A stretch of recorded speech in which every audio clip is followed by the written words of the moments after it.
Тәуелсіздігіміздің 30 жылдық мерейтойына орай 30 игі іс акциясы осы жылдың басынан бастап болған болатын.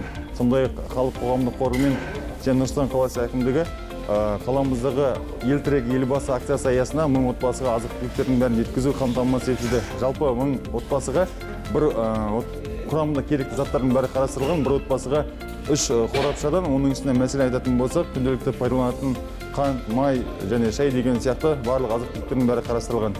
Көп рахмет осы волонтерларға, әкімшіліктерге, халық онесіне, банкіне.